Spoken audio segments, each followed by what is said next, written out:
O sea, ¿cuál es el castigo finalmente? Cuando cometes un delito y el Estado te lleva a una prisión, ¿no?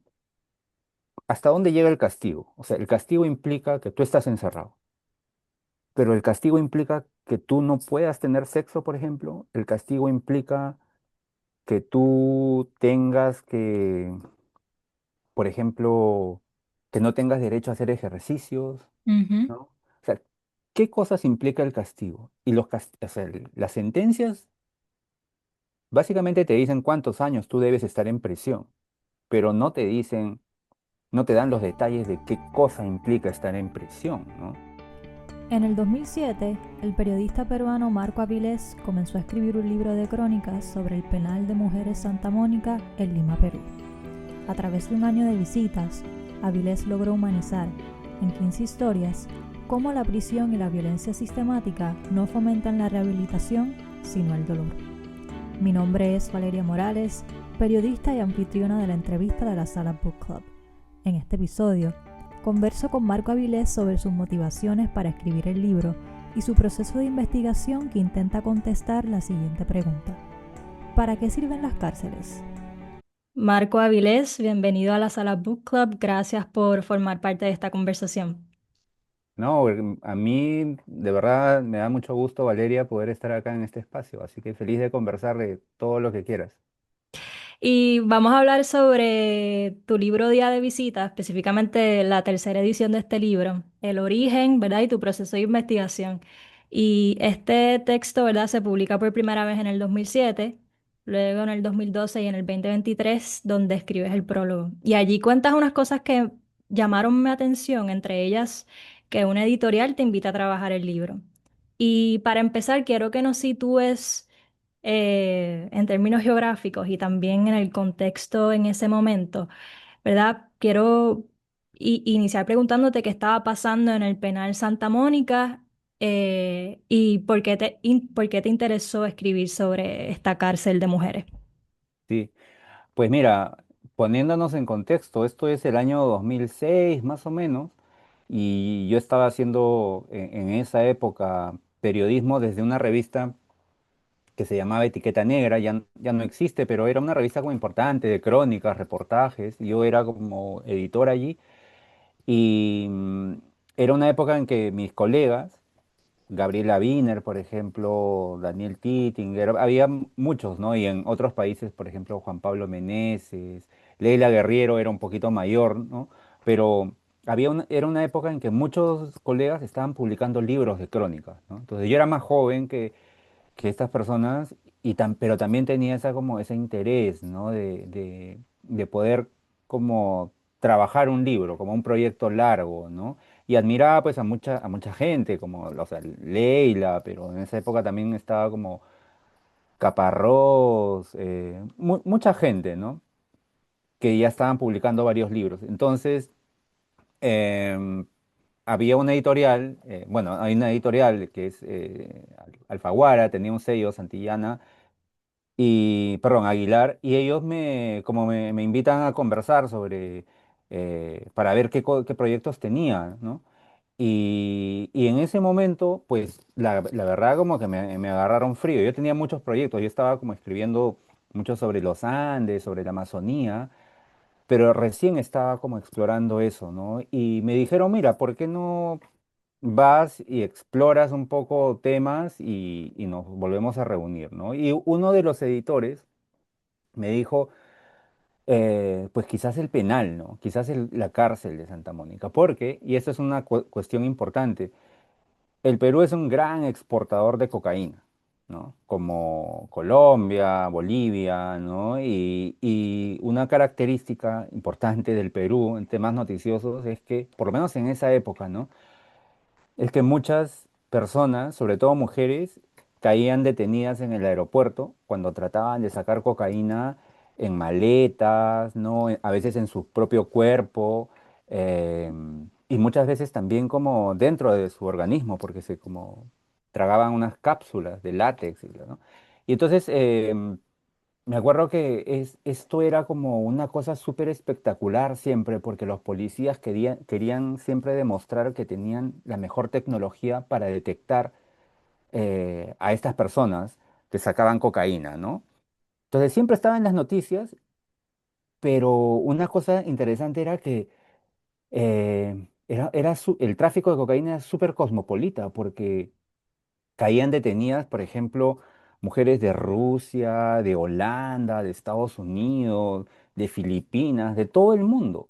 Y entonces el penal de Santa Mónica, que es el penal de mujeres que está en Lima, cerca al mar, pues era un penal lleno de personas de todo el mundo, ¿no? Con todos los idiomas que te puedes imaginar, todo eso se hablaba allí. Y la televisión tenía esta como obsesión con mostrar sobre todo a las mujeres blancas, europeas, o también, bueno, sudafricanas también había, ¿no? Pero había esta obsesión con mostrar a las mujeres blancas para decir que Santa Mónica era un lugar donde había muchas presas, pero sobre todo eran presas bellas, ¿no? Mm, Y en particular el día de la primavera, que es el 23 de septiembre, el penal organizaba precisamente para satisfacer como esta hambre, esta ansiedad de los medios, celebraba el Día de la Primavera con un gran desfile de modas. Entonces todos los canales de televisión entraban al penal para mostrar estos desfiles y estaban pues muchas reclusas, ¿no? Bailaban, qué sé yo, ¿no? Entonces era toda una cuestión como bien compleja porque era súper sexista, porque se mostraba a las mujeres como con poca ropa, en bikinis, en fin. Y los periódicos también tenían esta como cobertura súper sexista, casi casi como diciéndole a los lectores hombres, miren, Santa Mónica es una isla llena de sirenas, ¿no? De exóticas. ujú, Y el mensaje como subliminal era, si tú quieres irte a Europa o Estados Unidos, conseguir la visa, este es el camino. Entonces había pues hay toda una subcultura de hombres que iban al penal a visitar a las reclusas con la idea de que podían enamorarse, casarse y cuando ellas salieran pues irse ellos a Europa, ¿no? Entonces por eso es que este editor de Alfaguara me dice, bueno, quizás Santa Mónica. Entonces, cuando yo fui al penal a hacer una investigación preliminar, encontré, sí, un poco todo esto que muestran los medios, pero la historia que no estaban contando los medios era todas las cosas que las mujeres estaban pasando en ese encierro y que tenían que ver con una serie de crueldades, ¿no? Porque normalmente se cree que lo más terrible de la cárcel es estar encerrado, pero parte del encierro es que las relaciones de amor se cortan y se deterioran y a veces se destruyen, ¿no? Con los esposos, con los hermanos, con los padres, con los hijos, en fin, ¿no? Todas estas relaciones se destruyen y había mamás pues que no veían a sus hijos años, pero otras cosas más como, por ejemplo, el hecho de pasar, por ejemplo, estar 10 años en un penal y no poder tener sexo, por ejemplo, ¿no? Cómo todas estas cosas iban construyendo un lugar pues lleno también como de dolor, ¿no? Y de formas de escape que a mí me parecían como, desde el punto de vista periodístico, me parecían como maravillosas, ¿no? Como por ejemplo em, la escritura. ujú, O sea, dentro de todo ese encierro había una gran cantidad de escritura, de mujeres que estaban, por ejemplo, escribiendo cartas hacia afuera, pero también hacia adentro, escribían muchos diarios, em, novelas, ¿no? Entonces, toda esa complejidad a mí me pareció sumamente fascinante, ¿no? Y nada de eso se estaba mostrando en los medios. Y entonces, la siguiente vez que me reuní con la editorial, les dije, yo quiero escribir sobre esto, ¿no? Quiero hacer un libro sobre el amor dentro del penal, pero el amor en todas sus posibilidades, dimensiones, ¿no? Claro. Y otra cosa que compartes, que obviamente es esencial en, en el proceso de investigación del libro. El título del libro es Día de Visita. Mientras hacías tu investigación, estuviste visitando el penal todos los sábados por un año. Y estabas hablando del penal Santa Mónica, ¿verdad? Este lugar casi mítico, donde se hablan diferentes lenguas. Se habla también en el libro de fantasmas, de estas relaciones dentro del penal, fuera del penal. Me pregunto si intuías eh, con esa, si intuías que te ibas a enfrentar a tal complejidad, cómo trabajaste con ello. Sí, mira, la primera decisión que tomé y que tiene que ver con el título del libro, como tú dices, Día de Visita, ¿no? La primera decisión que tomé era cómo quería yo, como reportero, entrar al penal, ¿no? Entonces, una posibilidad era entrar al penal eh, con los permisos como burocráticos, ¿no? Presentarme ante las autoridades y decirle, miren, yo soy un periodista y quiero escribir un libro. eh, y lo pensé un momento, pero había varios riesgos. Primero que me dijeran que no, porque, o sea, un penal es un lugar donde hay cosas como que las autoridades quieren esconder, ¿no? Las autoridades Ujú. no quieren mostrar, no quieren mostrar las partes como tristes, ¿no? Claro. Entonces, corría el riesgo de que me dijeran que no, y también si me decían que sí, pues el reporteo iba a ser sumamente controlado, ¿no? En lugares pues como armados para entrevistas como superoficiales y quizás con la supervisión de las autoridades ahí, ¿no?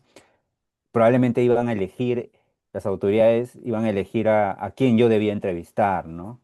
Entonces, no me interesaba eso y lo que encontré y aproveché es que en ese momento cualquier persona podía entrar al penal. Lo único que tú debías saber es el nombre de alguna reclusa, ¿no?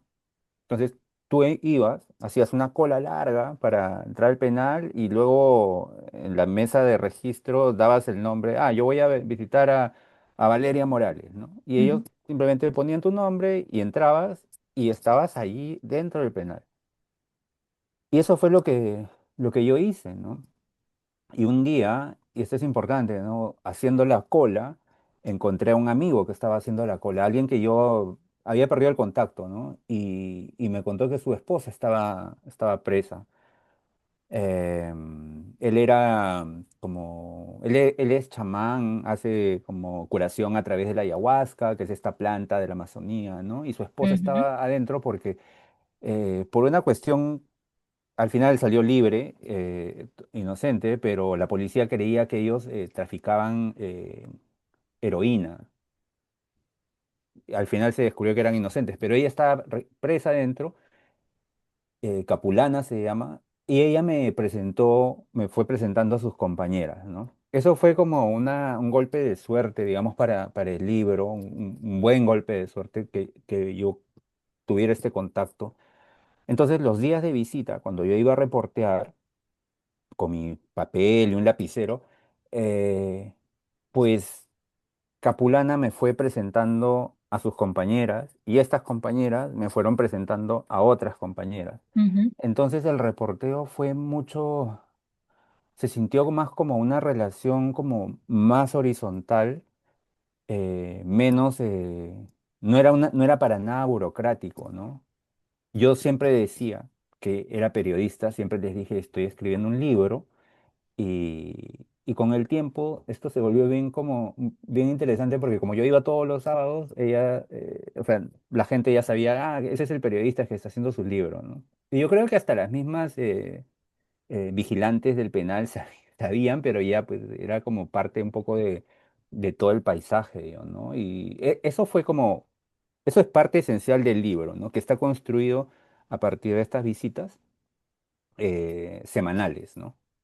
ujú. Y una pregunta de seguimiento que te quiero hacer en relación con tu proceso de investigación es que también, además de tus visitas al penal todos los sábados, Entrevistaste funcionarios, abogados, antropólogos, antropólogas, mujeres libres y también visitaste bibliotecas y revisaste material de archivo para poder hablar de, pues, de la cárcel. Y quería saber qué experiencia, ¿verdad? Con estas fuentes secundarias, como decimos en el periodismo, pues te ayudó a comprender con, con mayor nitidez el sistema penitenciario en Lima. Y yo creo que también una segunda parte de esta pregunta es, eh, ¿te ayudó a comprender en la manera en el que este sistema trata a las mujeres versus los hombres? Sí, parte de como, o sea, había investigación de diferente nivel, ¿no? Por ejemplo, hay reclusas, o había en ese momento reclusas como súper famosas, entonces había mucha información, por ejemplo, de archivo en periódicos, ¿no? El Ujú, caso, por ejemplo, de una señora que cayó presa, la detuvieron porque había vendido a su hija, ¿no? Entonces eso fue un escándalo, entonces había mucha información de archivo de algunas de ellas, ¿no? O celebridades, por ejemplo, ¿no? Había ahí algunas como modelos, por ejemplo, que por alguna razón estaban ahí, ¿no? Había esa información que fui a archivos, ¿no? A reconstruir los casos. Bibliotecas, por ejemplo, fue interesante leer. En ese momento yo no había leído nada, pero leía Foucault, ¿no? Este libro, Vigilar y Castigar, la teoría de cómo los estados nos controlan a los ciudadanos, ¿no? A partir del miedo. Eso fue bien importante. Pero lo que tú dices, para entender cómo el sistema no aprisiona a las mujeres de manera distinta a la de los hombres, para eso fue clave entrevistar no recuerdo ahorita exactamente si era viceministro o si era, creo que era subdirector del Instituto Nacional Penitenciario. Entrevisté a este funcionario gracias a un amigo periodista que ujú, me ayudó a llegar muy rápido. Y este funcionario me dijo, pero yo le pregunté, o sea, ¿por qué el penal de mujeres es como el sexo es tan controlado, ¿no? A diferencia del penal de varones, el penal de varones, digamos, el equivalente es Lurigancho, ¿no? Que es un ujú, penal donde los días de visita, los presos básicamente tienen relaciones sexuales como donde quieren, ¿no? ujú. Y nadie controla eso, digamos, es parte de la Es normal. normalidad, es parte de Ujú, la normalidad.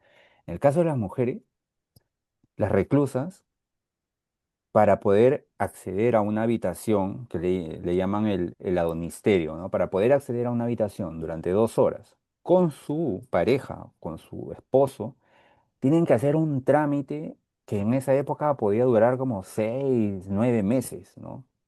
Y al final de los 9 meses de trámite, la institución podía decirles, no, no te vamos a dar esa habitación, ¿no? ujú, Entonces, yo le pregunté, ¿por qué los hombres que están presos pueden tener sexo con quien les dé la gana, mientras que las mujeres no?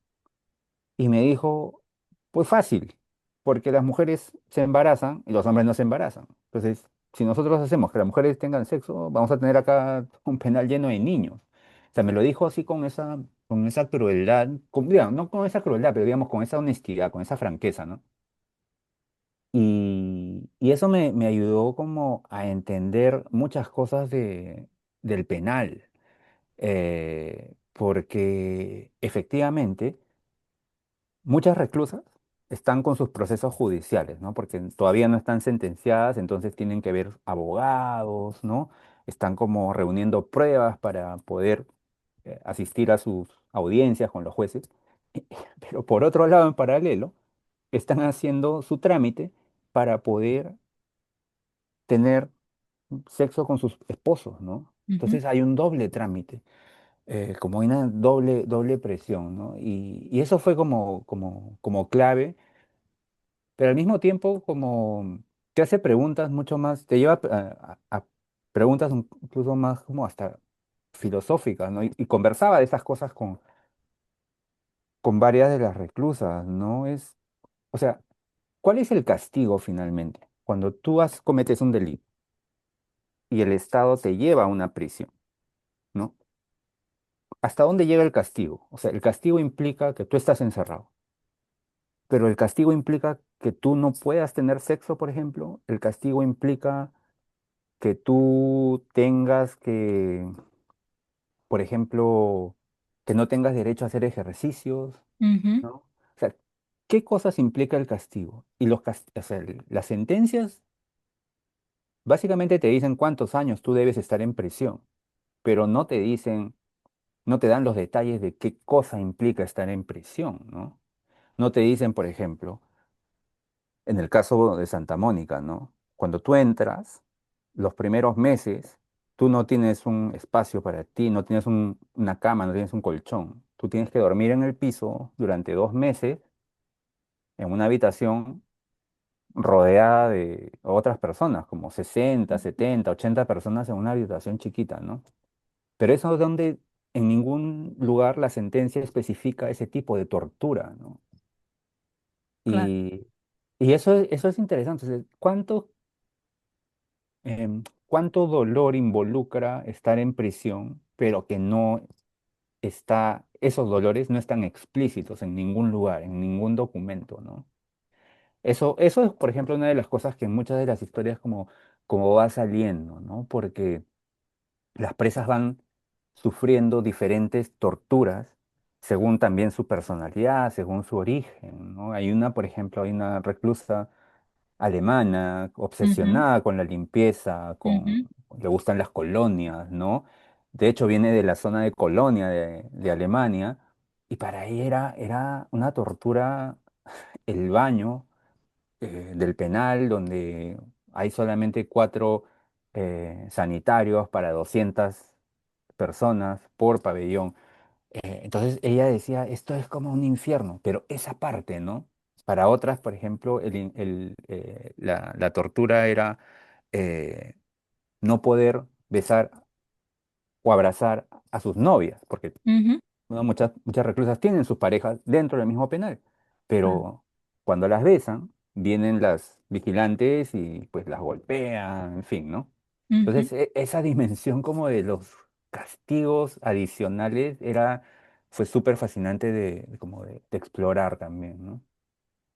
Claro. Y ahora moviéndonos un poco a los temas en general del libro, hablabas de la doloridad, el asco, que me pareció bien interesante esa historia de la reclusa alemana. Pues a través de los testimonios de las mujeres coexisten diversos temas y diversas problemáticas.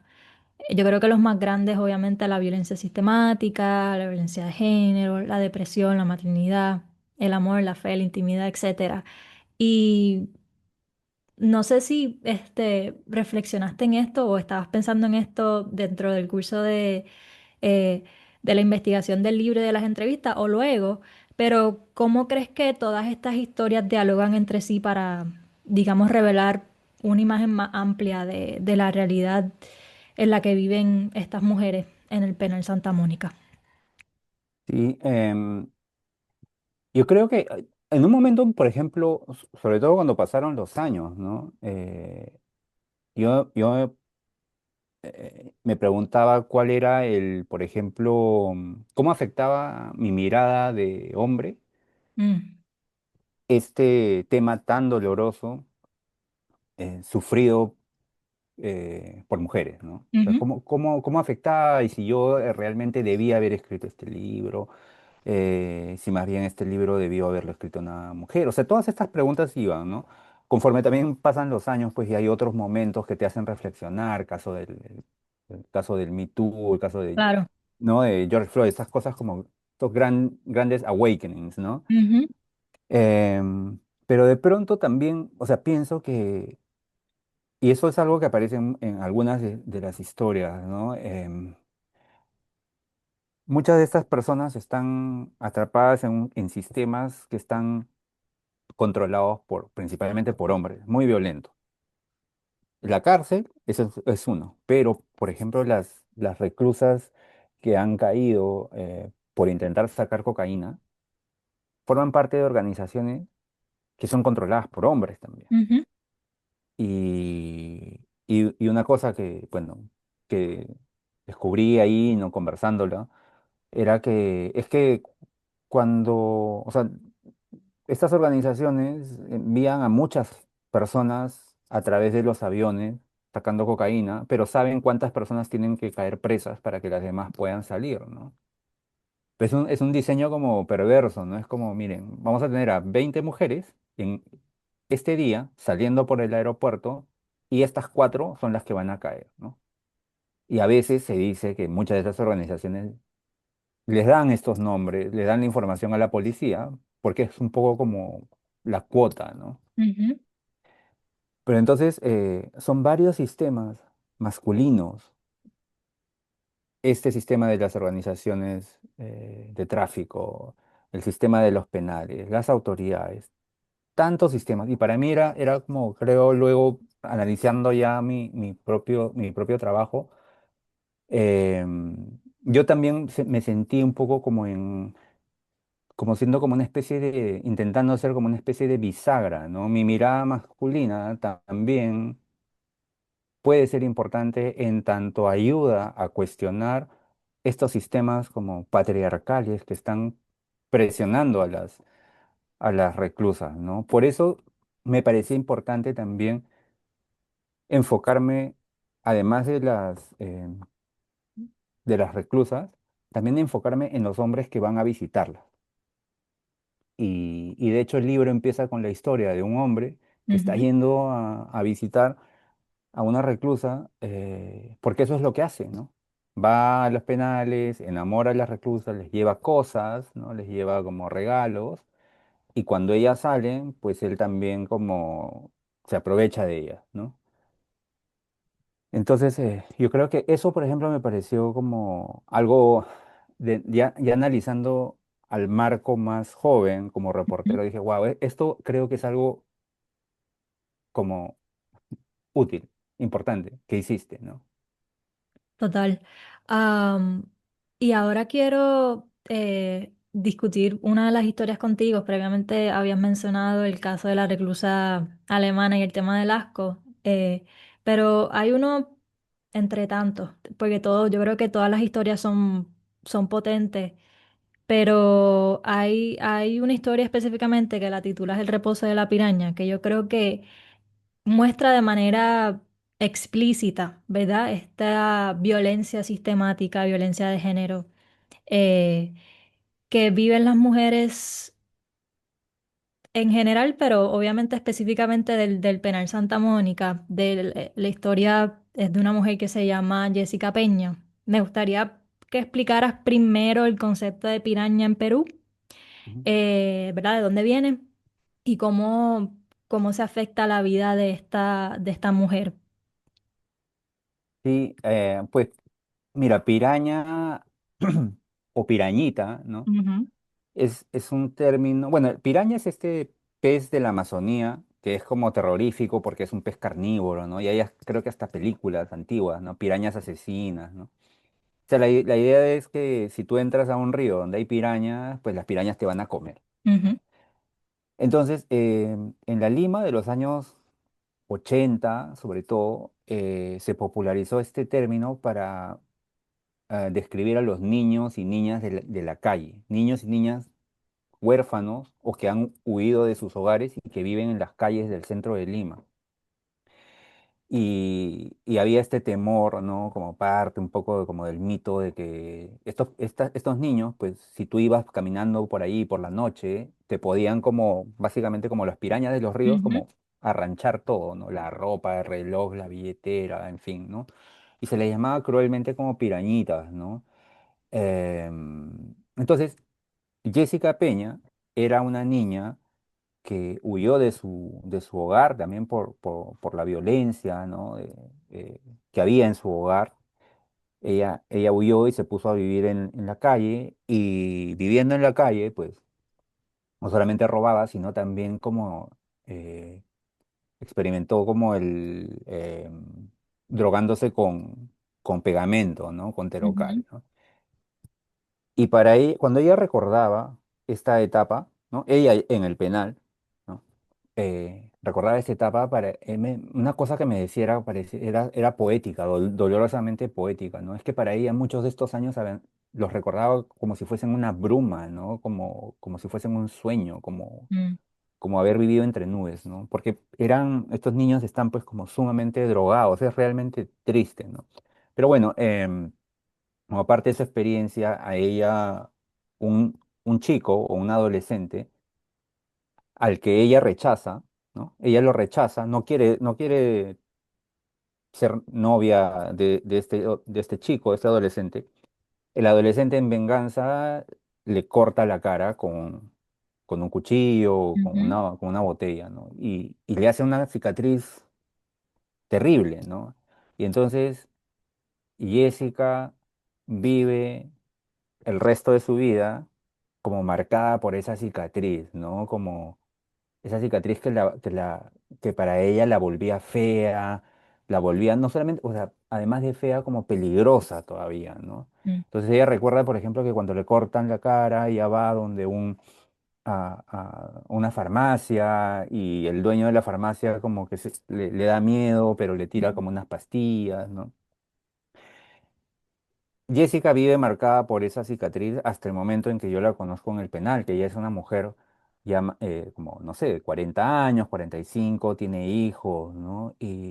Pero a pesar de todo, de toda esa vida como dolorosa, ella está justo en el libro, está en un momento como de reflexión, también motivada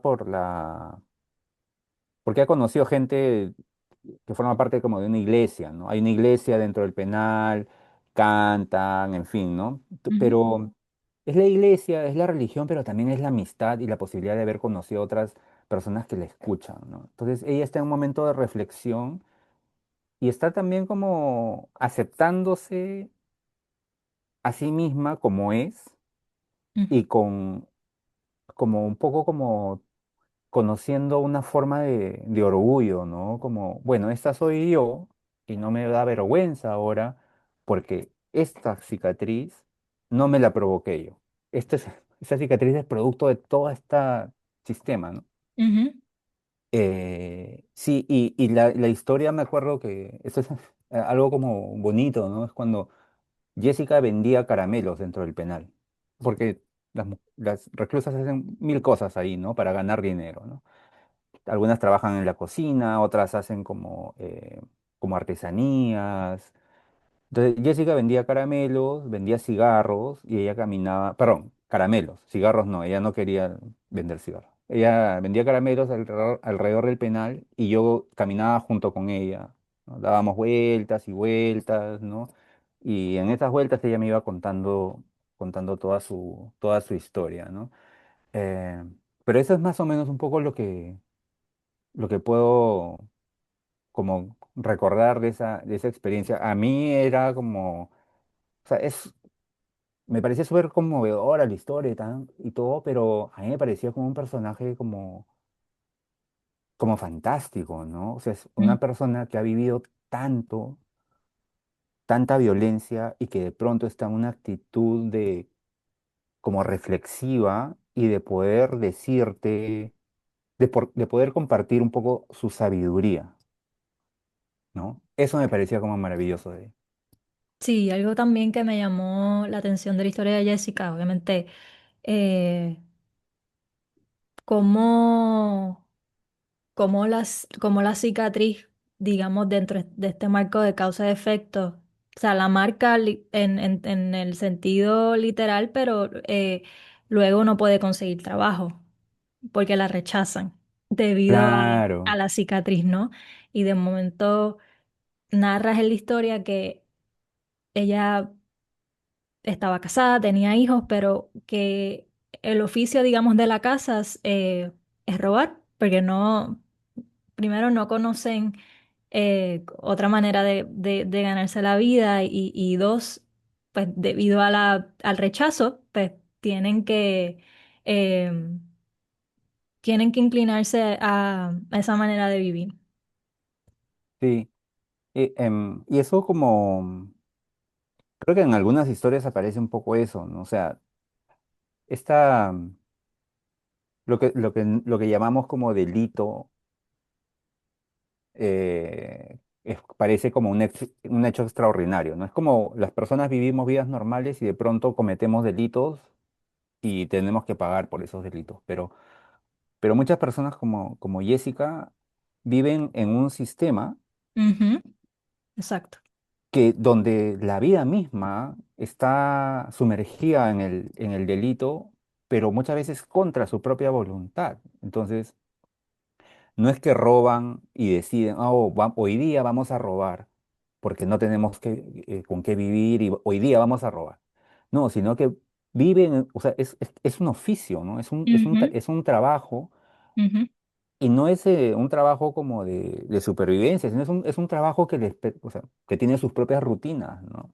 ujú, Y claro, Jessica, por ejemplo, recuerda la época, digamos, la época más tranquila de su vida, ya siendo adulta, era cuando estaba en la casa, como un ama de casa, preparando la comida, mientras su pareja salía a robar, ¿no? Y cuando había un buen robo, Jessica organizaba fiestas el fin de semana, ¿no? Traían amigos, ¿no? Y ujú. bueno, y otra parte bonita era cuando también los fines de semana, pues iban y alquilaban una película después de un buen robo y la veían la película con los hijos, ¿no? Claro.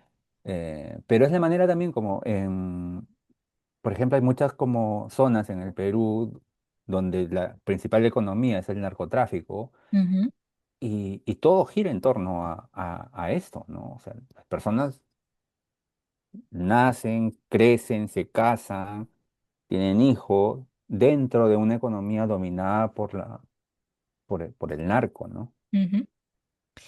Sí, para ir ya concluyendo, en pasadas entrevistas te he escuchado decir que el trabajo de reportero es como jugar fútbol. Y también en este prólogo mencionas que ese trabajo de reportería es lo más cercano a la felicidad. Y me quería hacerte esta pregunta, ¿verdad? En torno más al oficio del periodismo y al rol del periodista hoy día. O sea, ¿cómo lo ves? ¿Verdad? ¿Cómo también eh, podemos, podemos como periodistas seguir apostando a la paciencia, a la empatía, ¿verdad? A la puesta en escena, a la observación? Y también mencionas en el prólogo que a veces los periodistas somos como unos turistas que pasan de largo y que se van rápido porque tienen que cerrar, ¿verdad? El deadline para ayer. ¿Cómo ves ese escenario hoy día y cómo ves la importancia del rol en la actualidad?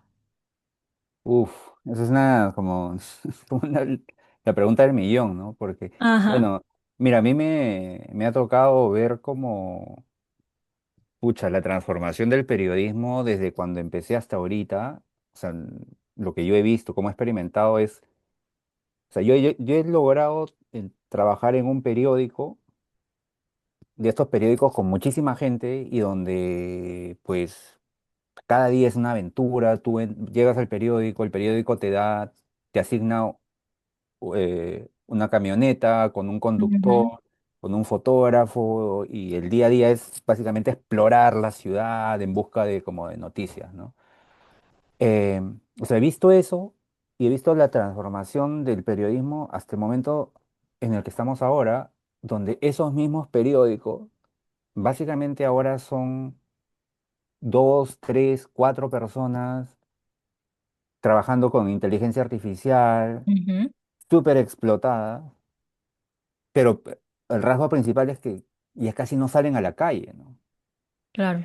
Y el reporteo, y te hablo como de experiencia en el Perú, de estos periódicos, ¿no? El reporteo consiste principalmente en llamar por teléfono eh, a fuentes, qué sé yo, ¿no? Cuando hay reporteo, pero lo que he visto es pues como un deterioro del periodismo, no por culpa de los periodistas, sino por estas transformaciones económicas que más bien como un poco Ujú, son como la base de nuestro trabajo, o las fuerzas contra las que luchamos, ¿no?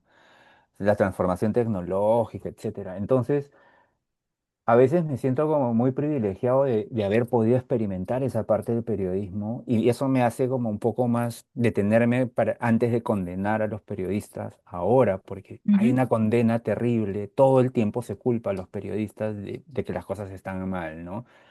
Si la realidad política está polarizada, es por culpa de los medios que están allí, ¿no? Em, que hay este también como este dolor que llevamos los periodistas de ver cómo nuestro oficio pues ujú, se va precarizando, ¿no? Yo creo que todavía hay espacios de resistencia para poder hacer periodismo, ¿no? Hay medios todavía que apuestan por el reporteo, por la experiencia de salir a la realidad, conversar con gente, conocer el dolor de la gente, escucharla con paciencia. Hay espacios, ¿no? Y creo que es importante como apostar por esos espacios, pero también por transmitir como cierto optimismo para la gente que va a venir, ¿no? ujú, Y ya como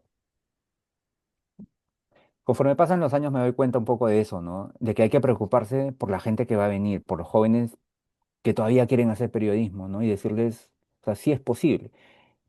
Y esto me trae un punto, como por ejemplo en mi caso, soy uno de esos periodistas que ha tenido como que reinventarse. Yo he entrado a la academia, ahora enseño en una universidad, todavía hago periodismo, no tan seguido como antes, pero tengo mis proyectos. Y un espacio para hacer periodismo eh, que todavía está vivo es el de los libros, ¿no? mm, Como el ujú, caso de Día de Visita que es un trabajo de periodismo. Y mira, han pasado casi 20 años desde que salió la primera edición y acá estamos hablando de ese libro, ¿no? Entonces, ujú. yo creo que eso, ¿no? O sea, hay espacios de resistencia, hay lugares donde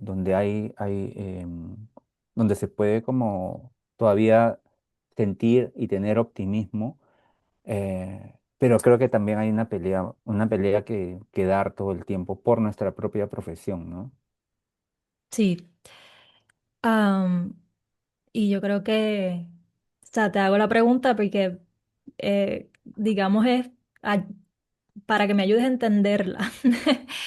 Porque también es una preocupación personal, porque creo que dentro de esta realidad mediática de TikTok, la inteligencia artificial, ChatGPT, ¿verdad? ¿Cómo nos acercamos a esta realidad?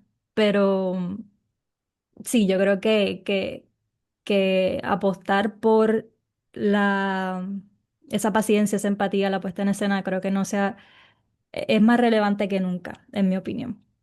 O sea, hay un peligro que yo siento es que, sobre todo en este momento, ¿no? Es que la gente está, sobre todo la gente más joven, está olvidándose de que existe el periodismo. Ujú, Y hay una actitud, es como de condena a la juventud, casi como de, los jóvenes son brutos, son tontos. No, yo creo que como periodistas tenemos que navegar esa complejidad y hay cosas que están haciendo que nuestra profesión esté yéndose a un rincón y estas fuerzas del sistema están haciendo que la gente más joven no tenga contacto con el periodismo, de manera que se forman como ciudadanos, como ciudadanas, sin tener ese privilegio que teníamos antes de poder acceder a fuentes de información. Entonces están navegando en las redes sociales donde la información lamentablemente termina como licuada, ¿no? Y hay otras reglas que existen en ese mundo. Entonces yo creo que hay un rol educativo que quizás deberíamos abrazar con mayor ujú, como convicción. O sea, deberíamos educar a la gente para consumir periodismo. Yo no sé si esa es una batalla perdida, quizás a algunas personas les va a parecer eso, ¿no? Pero lo veo, por ejemplo, en mi propia familia, con la gente más joven que está viviendo en un mundo sin noticias, ¿no? Y me ujú. parece como paradójico esto siendo yo periodista, que mi propia familia, los más jóvenes, no conozcan periodismo. Y eso me parece como un ejemplo de un poco de la tragedia de esta época, ¿no? Ujú. Bueno, podría estar hablando contigo sobre periodismo y seguir conversando sobre este tema, pero ya para finalizar, en el prólogo me llamó la atención que finalizas planteando una pregunta, que es ¿para qué sirven las cárceles? Y, ¿verdad? Ahora en un tono más reflexivo, luego de 3 ediciones de Día de Visita, y también pensaba esta pregunta dentro de lo que yo creo o de lo que es el surgimiento de, entre comillas, hombres fuertes, ¿verdad? Me viene a la mente rápido Bukele, ¿verdad? Un presidente de El Salvador que dice haber acabado con la violencia por su mano dura contra el crimen, pero que este mes eh, su gobierno, ¿verdad? Su gobierno fue llevado ante la ONU por crímenes de lesa humanidad en el SECOT y también Trump, obviamente, y ICE con las deportaciones de inmigrantes a terceros países. ¿Verdad? En un tono, digamos, reflexivo de mirar hacia atrás y mirar la realidad de hoy, ¿has logrado contestar esa pregunta? Pues, mira, tenemos que pensar en como si puede existir una prisión ideal. Mm, Y si, si el encierro es un castigo como necesario, si rehabilita, pero antes de llegar a eso es como, lo que tú dices es sumamente importante porque la prisión está en este momento de surgimiento de una derecha radical ujú, antiderechos, ¿no? ujú, Distinta a las derechas tradicionales, ¿no? En fin, o sea, hay esta derecha antiderechos que tiene como la cárcel como un punto como súper importante de todo su discurso. Lo dices Bukele, ¿no? Trump ¿no? Con todo este sistema de deportaciones. Ahorita acaba de entrar un presidente en Chile, ujú, José Antonio Kast, que está ujú. diciendo que va a construir no sé cuántas prisiones Javier Milei en más. Argentina. Milei en Argentina, en el Perú también la campaña política gira alrededor de prisiones y hay un Mm, candidato que dice que va a construir prisiones en lo más profundo de la Amazonía y las va a llenar de serpientes venenosas, por ujú, ejemplo. O sea, es una cuestión como loca. sí, Pero la prisión es parte del discurso y es un discurso no de como, no es un discurso donde la política está planteando un mundo mejor, sino donde la política está planteando un mundo lleno de castigo, lleno de dolor, casi como donde casi la solución es como agarrar a la gente y quemarla, ¿no? Desaparecerla. Es un poco las presiones de total. Bukele Casarla, son, sí. o sea, las casas las metes a este lugar como un agujero sin fondo y listo. Y eso es como una solución. Ujú, Eso no es ninguna solución. Yo creo, y esto no sé si esto suena como a como idealista o cursi, pero yo creo que ese tipo de violencia y odio no es ningún tipo de solución, lo hemos visto muchas veces, ¿no? O sea, lo único que hace es como meter dinero a un banco. Mientras más odio metes al banco, ¿no? Vas a tener unos ahorros que en algún momento van a explotar, ¿no? ujú, Em, pero yo, regresando a lo que yo encontré en día de visita, es como las cárceles están llenas de gente que sufre. Uno, y estas personas que sufren están vinculadas a gente que está fuera de la cárcel, que son sus familiares, ujú, que también están sufriendo, ¿no?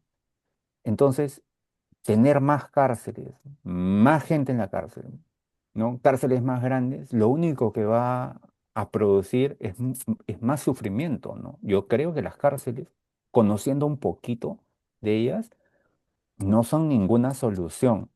Cuando la gente cuando muchas personas salen de las cárceles después de haber tenido estas experiencias terribles, pues muchas veces salen como no salen bien, ¿no? Salen peor, ¿no? Y yo no creo que ya como ciudadanos queramos un mundo donde las cárceles están produciendo más bien como algo peor de lo que ya tenemos, ¿no? Entonces, es importante, creo que ver el tema de las cárceles también desde ese punto de vista, como más filosófico, ¿no? Y quizás como periodistas también, es ahí hay un terreno al que deberíamos también apuntar como enfocar nuestro reporteo, ¿no? Si las cárceles Ujú, son algo tan importante en los discursos y las políticas de la ultraderecha, pues quizás ahí deberíamos llevar también nuestro reporteo, ¿no? ujú. Claro, cuestionar un sistema penitenciario que no fomenta la rehabilitación, como dices, sino que fomenta la doloridad. Así Ujú. que, total. Y ya para finalizar, ¿qué quisieras que los lectores y las lectoras se llevasen de día de visita? Pues una pregunta muy complicada, pero yo creo que, o sea, si el libro permite como eh, reflexionar, ¿no? Y acercarse a ese dolor y entenderlo, pero también como entender otras cosas, ¿no? Como el amor dentro de la cárcel, ¿no? Porque el libro también está lleno de estas otras experiencias como no solamente positivas, sino a mí me parece como realmente como que que te dan mucho como, te llenan de coraje, te dan sabiduría, ¿no? Como estas personas pueden construir dentro del penal, dentro de esos encierros, relaciones como sumamente fuertes, positivas, ¿no? Ujú. Sí, yo creo que un poco es eso, ¿no? Si pudieran llevarse eh, como del libro cierto optimismo también, ¿no?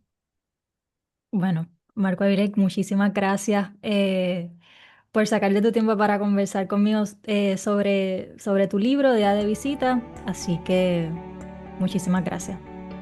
Sí, Valeria, muchas gracias por la conversación, he disfrutado mucho.